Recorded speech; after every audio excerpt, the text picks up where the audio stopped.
पहिलो पटक मैले सिकेको अनुभव। उनी र म एकअर्कालाई धेरै माया गर्थ्यौँ। हामी दुई भेट्ने कुरा भयो।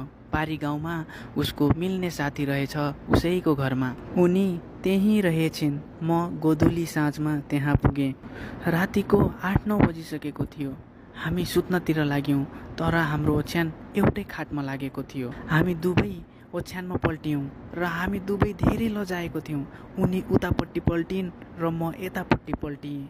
हामी 15-20 मिनटसम्म एकअर्कालाई हेर्नै सकेनौँ र 25-30 मिनटपछि उनले मलाई पछाडिबाट कोट्याउँदै तानिन्।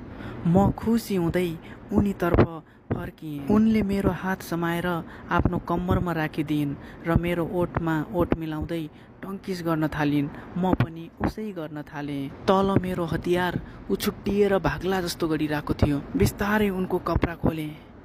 जोसले परिपूर्ण भएको म उनको पुती चाट्न थालेँ। उनको पुतीको रस लिँदै मजा लिन थालेँ। उनी पनि तर्सिए जस्तो गरी शरीर झट झट पार्ने गर्थिन् र एउटै आवाज निकाल्ने गर्थिन्।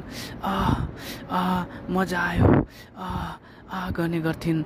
म पनि जोसिएर बेसरी जिब्रो छिराउँदै उनको पुती चाट्ने गर्थेँ। अनि उनले मलाई तल पारेर पुती मतिर फर्काउँदै लाडो चुस्न थालिन्। मलाई त डबल मजा आउन थाल्यो। पहिलो मेरो यो चिकाइ स्वर्गभन्दा 100 गुणा आनन्द थियो। अनि उनले ल अब छिराउनुहोस् भनी खुट्टा ठाडो पारेर पल्टिन्। म पनि लाडोमा थुक लाउँदै उनको पुती ल्याप्प चाटेँ। अनि मैले उनको पुतीमा लाडो छिराएँ।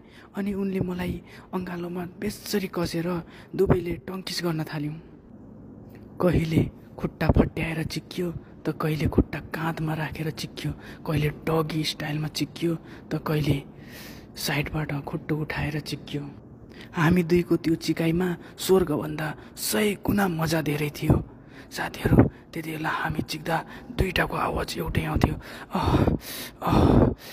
गर्ने गर्थ्यौँ र लामो सास, तातो सास एकअर्कालाई दिने गर्थ्यौँ। धेरै मजा थियो। त्यो पल सम्झिँदा अझै पनि दिनमा 8-9 पल्ट छोल्ने गर्छु। क्या मजा आउँछ यार। मेरो फर्स्ट यो चिकाइ कहिले बिर्सिने छैन। साथीहरू, मैले यो आफ्नो फर्स्ट चिकाइ तपाईँहरूसँग सामु सेयर गर्दैछु। साथीहरू, भिडियो मन परेमा लाइक गरिदिनु होला र यदि मेरो च्यानलमा नयाँ हुनुहुन्छ भने सब्सक्राइब गरिदिनु होला। फेरि पनि म यस्तै खालको भिडियोहरू लिएर आउनेछु। ल त साथीहरू, आजको लागि बाई बाई।